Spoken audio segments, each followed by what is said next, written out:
music provided by the Andrew Allen Trio. If you like our theme song, find more at andrewallenmusic.com. Welcome back, folks, to another exciting week here at what? Here at Nerd Jock Blog Radio. This is Nerd Jock Blog Radio with one of your hosts, Danny B, coming at you. Where's that other little wily host at? Yeah, it's Bones here. We got lots to talk about. Bones with lots to talk about. If you thought coming into this week's episode, Bones was going to be quiet, boy, did you think wrong. Bones, take it away. Yeah, so I got a couple of complaints to start off with this week. Everyone loves a bitch. Windows 10 and Microsoft randomly push updates through your computer. And Tuesday night was our fantasy football draft, no big deal. But I noticed the icon that says the sound's working didn't. It had an error. And I clicked it like 8 times, and it troubleshooted, and it said couldn't fix the problem. So I thought that was odd. Didn't really want to reset it. I was already in the draft lobby. So I did the draft, but I couldn't get up and leave my laptop because I was not gonna get any of the ESPN to let you know that it was your turn to make a selection for your fantasy team. So minor inconvenience, whatever. Yesterday I had other plans. I watched the season finale of Very Cavallari, and that was pretty good. I always like Jay Cutler-isms. He's very Jay Cutler. Kristen was finally the big bitch we grew up knowing and loving on the hills. But that's kind of a side tangent. I just want to throw that in there. I do watch reality TV from time to time, especially if there's football involved. I don't remember which one Kristen is from the hills. But it's Kristen Cavallari. She's the bitch. She's the blonde bitch. That's Heidi. No, Heidi's the moron. The Hills was with Lauren and Whitney and Heidi. Are you sure you're not thinking of Laguna Beach? She was on both, wasn't she? I don't know who this person is. Laguna Beach. She was on Laguna Beach. I did not watch Laguna Beach because I had class, and so I only watched The Hills, which was all about Lauren Conrad and her sweet friend Whitney, and then the deterioration of Lauren and Heidi's breakup, aka good relationship, aka good reality television. And nothing gets more real than The Hills. Anyways, so today I actually had time to deal with my laptop issue. Turns out the Windows patch had a flaw. A big surprise. Shocker. That never happens. So I quickly Googled it, figured it out, and so we could podcast today. My next rant is I'm trying to drink... Bitch number 2, folks. Bitch number 2. I'm trying to drink healthier drinks. I'm trying to move away from soda. So I get water, I drink a 24-pack, and I realize how boring that is. I need some flavor in my life. I love Dr. Pepper. So I bought this product called Dr. Zavia, which has the natural sweetener stevia in it. Which right? Comes Yeah, from the same stevia. plant as sugar, yes. Yeah, so it's got nothing in it. It's carbonated water with flavors. And it is terrible. It's not even the close. Exact same thing as a diet soda. Yeah, it's not even close. It's probably worse for you than a diet soda. No, it has nothing in it. It's water. It's carbonated water with stevia extract. So you have a little bit of a sugar taste, and it kind of tastes like Dr. Pepper, but at the end of the day, it's just crappy water. I'm like, it's so bad. Like, I don't understand why I bought this. Like, I'm mad at myself for buying it. I'm mad about how bad it tastes. And I bought some of the body armor because it was 10 for 10 at Kroger, and that was a good purchase. It tastes good. It's a lot less calories than the crap I usually drink, so that was a good purchase. This, like, it's so bad. I should have just got water. What about? Have you tried the sparkling waters? No, I have the bubbly and the. I can make that myself. I have a Soda Stream, #2014. Okay, how do you flavor that then? Well, it's seltzer water. Okay, but bubbly and LaCroix have amazing flavors. Oh, I've had bubbly. Bubbly is worse than this. Bubbly is great. I'm addicted to bubbly. Lemon You know bubbly what tastes is good? exactly like Sprite. Yeah, that's probably true. The good flavor of LaCroix is grapefruit. Yeah, which is really surprising. Yeah, because you But it wouldn't is. think so, but it is. Super, it's super good. And orange. That's what this is, but they're trying to make it taste like Dr. Pepper. You can't, like, this is the worst off-brand Dr. Pepper ever. Orange LaCroix. I don't know why you want to just get Diet Dr. Pepper because Diet Dr. Pepper is good. Diet Dr. Pepper has other stuff in it. It's not a 0-calorie cola. It is a 0-calorie cola. Whatever. Diet colas are 0-calorie. Yeah, but it's colas. got weird stuff. Doesn't it have sodium or something in it? This has nothing else. Like, this is supposed to be the healthy alternative. Okay, well, a Diet Coke, for example, has 40 milligrams of sodium, which is only 2% of your sodium. There's not that much sodium in a diet soda. Well, I don't like diet soda, so I tried this. This is because it's supposed to be It's better. literally a diet soda that you. Yeah, I know, but it's bought supposed to be. It's supposed to be a better diet soda. There's no such thing. You bought an off-brand diet soda. If you want to drink something that is, because stevia extract is still processed, manufactured crap, that doesn't mean anything. It's organic. It's not sugar. It doesn't rot away your teeth, and it has no. You have 0 grams of sugar. That's okay. You also have 0 grams of sugar in a Diet Coke. That doesn't mean. You know what I actually liked, but it's like it's too expensive to buy on a regular basis. Is Hint water. I have no idea what that is. Hint? Yeah, no, I have no idea. It's water with natural flavoring. So again, you have 0 calories, 0 additives, and it's great. But the problem is, it's again, like, how is this not LaCroix or bubbly? because it's water. It's not carbonated. It's the best like flavored water on the market because health reasons, and it tastes good. But the problem is, it's like $3 a bottle. That's ridiculous. Yeah. Why don't you just do like Crystal Light or something like that? Because I don't like Crystal Light. This is the whole thing. Like, Hint water is the best, and nothing else. It's too expensive, and they know they're the best, so they're charging too much for it. Plus, I think it's a Silicon Valley product or something. But like, it started on the internet. You and it's at literally Kroger now. You are trying to avoid drinking soda, and you literally bought an off-brand diet soda. I don't know what you think diet soda is. No, 0 calorie soda. There's a difference. This is like Coke Zero. Okay, I hate Coke Zero. Yeah, you're probably right. I should have just bought Diet Coke. Coke Zero is a differently branded diet soda. These are all, just because it doesn't have diet in the name doesn't mean it's not the exact same thing as Diet Coke. But anyway, so congratulations, you bought off-brand diet soda, and surprise, it was terrible. Yeah, it's actually starting to grow on me. Like, anything that says naturally flavored, I will try. That naturally flavored means absolutely nothing.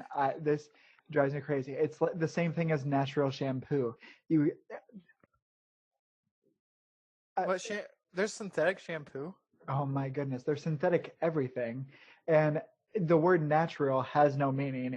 There's also no legal requirement to prove. It's not like being organic. Like, to have organic in your name, you actually have to prove that you meet this has a caffeine? standard. It's diet soda, Adam. You're drinking off-brand diet soda. I don't know what you don't get about this. But the word natural means nothing. I'm a synthetic chemist. I make natural products. That means I make compounds that are naturally found in nature, and then I make derivatives of them too. The word natural means nothing. That doesn't even mean that it was obtained from a natural source. That just means that it's something that you can find in nature. It's not completely something that was just made up, but that it doesn't tell you anything. And also, it being natural doesn't mean that it's not bad for you. There are lots of horribly poisonous natural things that are bad. Sugar is natural. Sugar is not good for you. Yeah, this has citric acid, so this really isn't helping me out as much as I thought it would. It's a diet soda. You bought a diet soda. I'm better off starting my day off with Rockstar Orange. It only has 20 calories, and it's not carbonated. Sure. I'm trying to find an alternative for my soda addiction.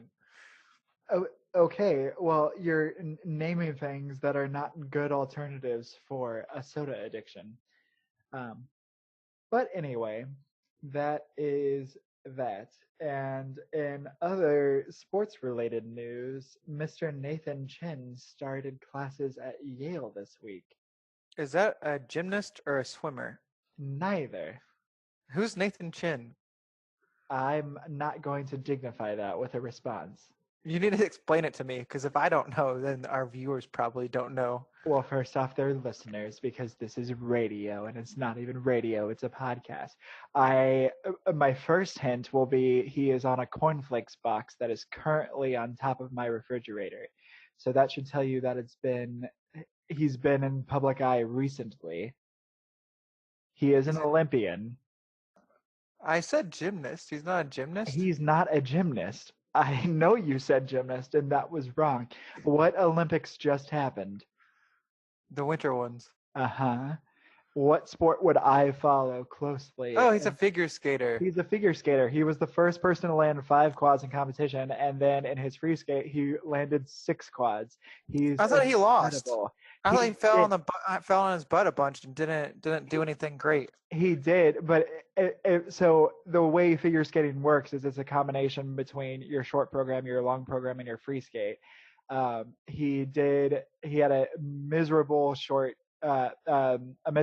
program, and then so when it came to his long program, he had absolutely nothing to lose, and he went for 6 quads and he got it. So he had the highest score for the long program, but he ended up getting 5th, which he was like 18th after the short program. So to jump from 18th to 5th was still amazing, but overall it was incredibly disappointing because he should have won handily.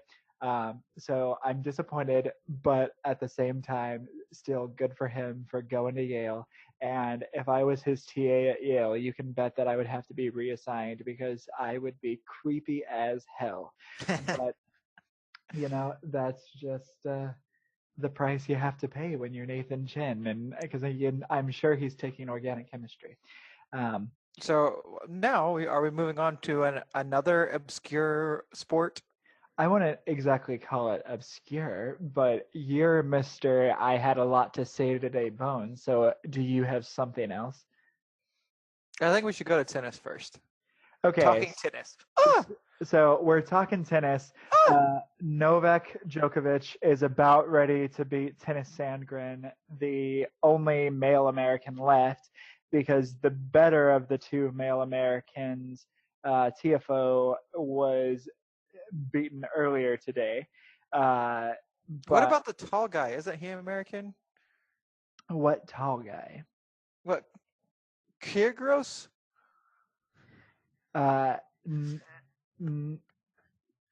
If he is an American, he's not in the U.S. Open. At least he didn't make it to the round of 64. So if he is, he's irrelevant. He might not be with a name like Kyrgios. He's the guy that always starts drama with refs or other players and talks about his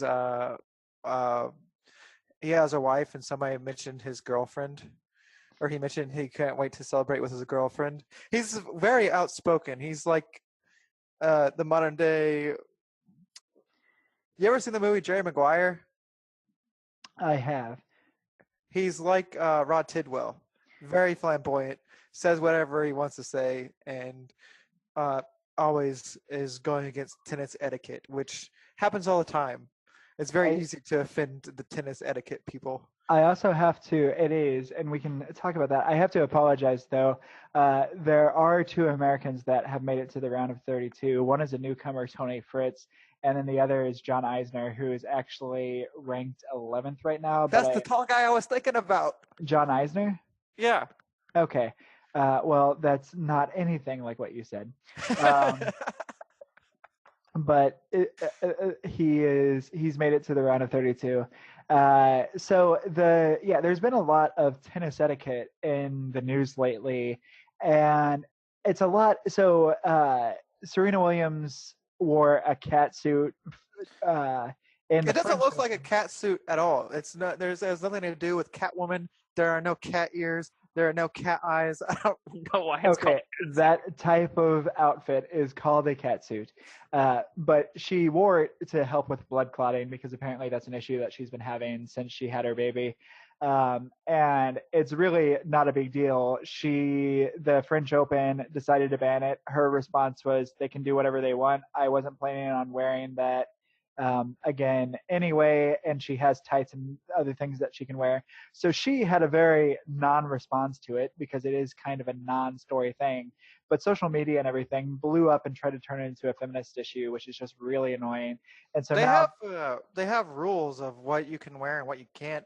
Other sports have that. In the NBA, Dwayne Wade got it's banned not. for wearing the leggings. Like that was a really big thing back in like 2006 or 7. Yeah, They would wear the full pants. And Grand Slams like Wimbledon, for example, Wimbledon has incredibly strict standards on what you can wear. So it's not a new thing. It's also not like she was prevented from playing or something. They made a new rule that says that doesn't comply with their standards. They didn't punish her in any way for it whatsoever. So that was uh, something that people wanted to freak out about, but it's really a non-issue. The other thing that I think is kind of interesting is the player who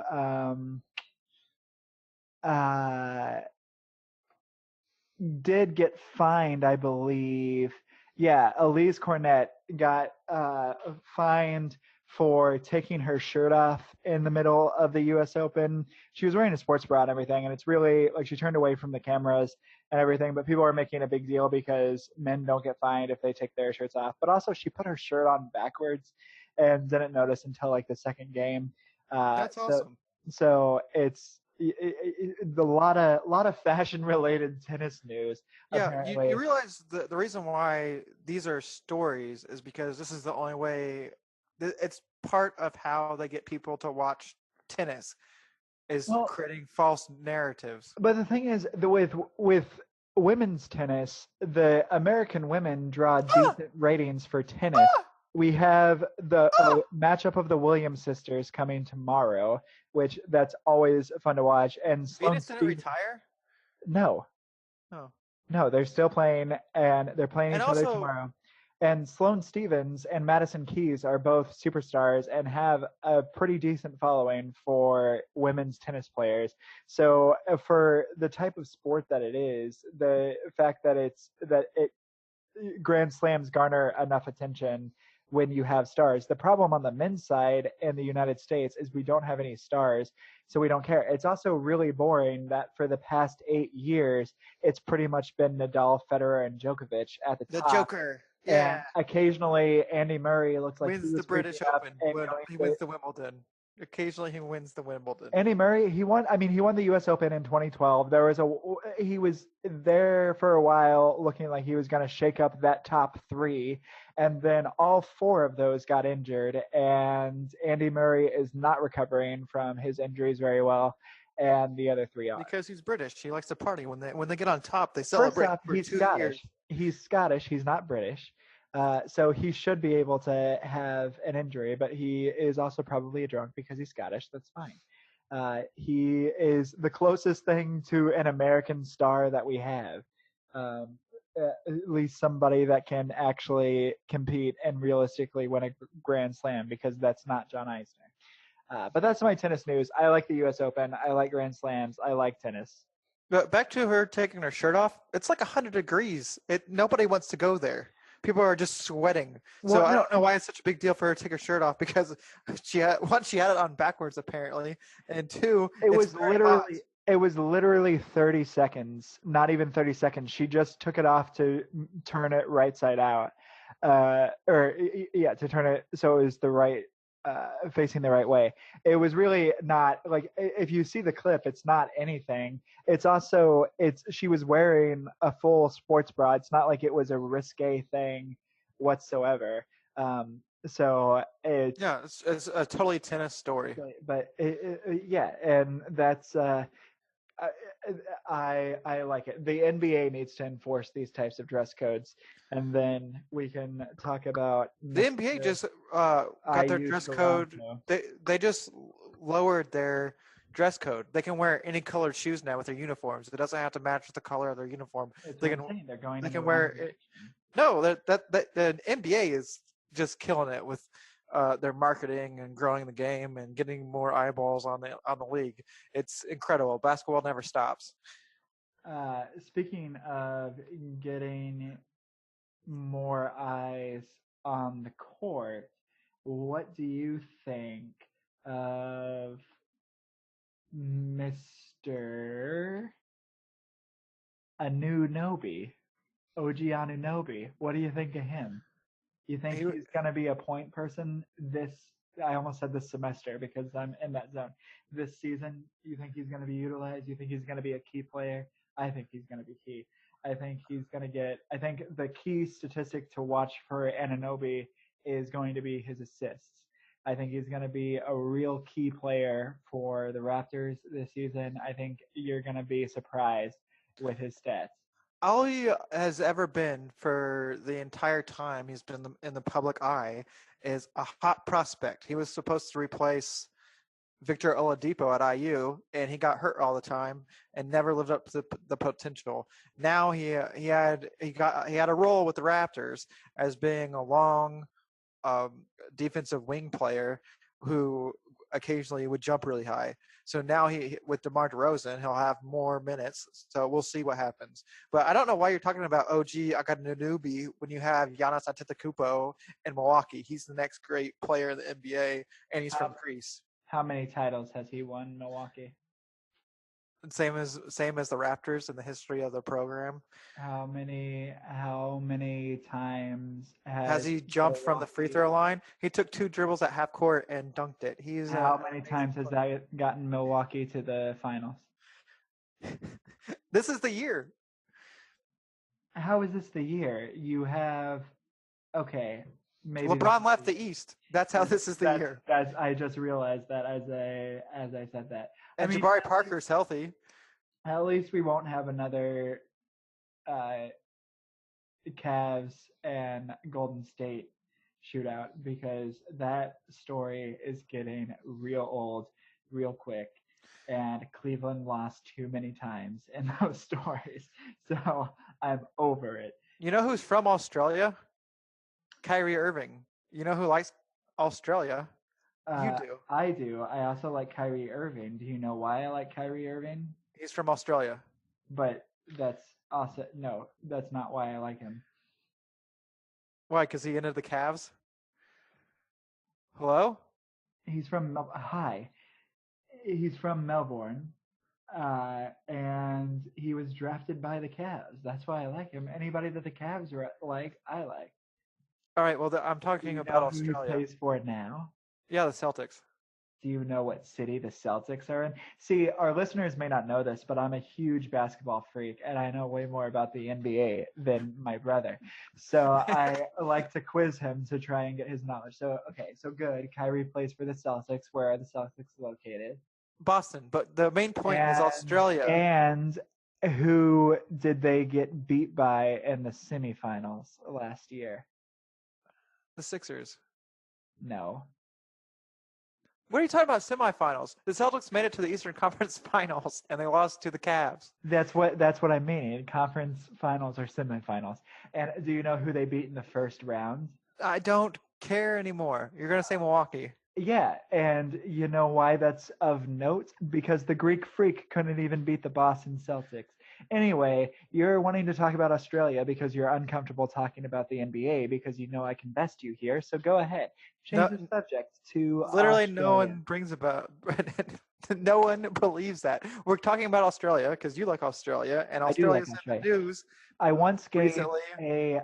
in high school, my sophomore year, for my European history class, I had to give a 5-minute presentation, but there was no maximum, and it just had to be on a topic related to European history. So no Maximo to talk about the European colonization of Australia, and I took 43 minutes. It's a myth. Australia was never colonized. If you are a flat earther, I don't have Australia time. is a continent that they made up. Like your dog has worms, and so you tell your kids that you're taking the dog to a farm where it can run around free, when actually you go and euthanize the dog. Well, flat earthers believe that Australia never existed. It was a myth, just like that one, where they shipped off the criminals into the end of space and they just floated away from Earth and died. I And don't you have might ask time yourself to now, acknowledge. I don't. you may ask yourself now, well, what about the people who have funny accents? They're paid actors from the great country of Chile, and the airlines are in on it too. They just fly What around about and then Aborigines land and in Chile. kangaroos and Penguin Island? If you're a flat earther, it can all be explained by Chile. What about merino sheep wool? Chile. There are no merino sheep in Chile. Flat earthers believe otherwise. Well, I don't have time to acknowledge the flat Woo, Earth. woo. Australia doesn't exist. Australia absolutely does exist. That is. I Woo! have that. I will not have that kind of talk on my program. Nope. Australia is a made-up land in Chile. Chile. That's simply not true. Kyrie Irving is a flat earther. He believes Australia doesn't exist, and he's from Australia. Is Kyrie Irving really a flat earther? Yes. Okay, this is nonsense. That's just lights out for Dan. I couldn't even say it with a straight face. It is hilarious that people believe this. And there's like 40,000 people believe in the flat earth. Oh, he was in the movie Uncle Drew. He is Uncle Drew. Oh. Did you see Uncle Drew? No, I didn't see Uncle Drew. Okay, I was going to say, I don't think anybody did. I didn't. It took me a really long time to understand that it was actually a movie. And not just a commercial? Yeah. Reggie Miller's in it. Shaq's in it. They have all kinds of people dressed up as old people. And it's like a 90-minute movie that was actually out in theaters. I have no idea who went and saw it. Because Kyrie didn't even play this year. And he's not that popular. He's probably like somewhere between 20 and 30 as far as like you think about NBA players and basketball players. To me, he is not a name that comes up as like, oh yeah, Kyrie Irving. This is what he does. He's 26 years old, and he's 6'3". There's a lot of similarities between Kyrie and I, actually. Nah, there's none. We were both born in '92. He's only an inch taller than me. We have both lived in Cleveland, so yeah, we're pretty much the same person. And You were both Division I athletes too. We were both Division I athletes. See, this is part of the reason why I know more about sports, because I was a Division I scholarship athlete. Who's the quarterback of your fantasy football team? The quarterback for the Cleveland Browns. And what's his name? That's a nice try. What's the quarterback for? It's Tyrod Taylor. Yes, and he went to Virginia Tech. You know who else went to Virginia Tech? The Vick brothers. So he might be able to point me to a good dogfight. Yes, he plays for the Dog Pound. True. Woof woof. That kind of revelry does not happen in Cleveland. I just want to point out that there are 124 days at the time of this recording until the Fiesta Bowl. Right now, my favorite to be in the Fiesta Bowl is Texas A&M and New Mexico State. Texas A&M versus New Mexico State is my prediction for the Fiesta Bowl. What two conferences are with the Fiesta Bowl? Is that even possible? Adam, just turn ESPN on for like 3 minutes a day, and maybe you might get some talking points. My prediction is Notre Dame versus LSU. That's nonsense. Utter nonsense. But that's all the time we have for this week's episode. As always, follow me. Check out our blog. Follow the blog on Twitter, which is @nerdblock12 or something. My Twitter handle is @DanielBurkett, DanielBurkett. The blog is Nerd Jock Blog. New content very regularly. So give that a follow. We have a great interview with a person who is writing about the history of NBA Jam. Go check it out. And don't forget to like and subscribe and share my blog post, the Indie Quickie. This week it's about Streets of Rage 4, the unexpected sequel. Alrighty, and thank you for tuning in. We are available on iTunes and Google Play now, so if you haven't already, please subscribe. Give us a like on iTunes and Google Play. Give us a review. Rate us 5 stars. It really helps us in the search and all that, and it costs you literally nothing. So we thank you for listening, and how do they find us on iTunes? What are we called? We're called either NJB Radio or Nerd Jock Blog Radio. If we had a producer that actually did the role of the producing, we would know that. But little salt at the direction of the producer. Dennis, you can cut that part out. Thank you for listening. Don't edit that out. If you edit that out, I walk. Don't edit that out. Leave that in. #goodbye.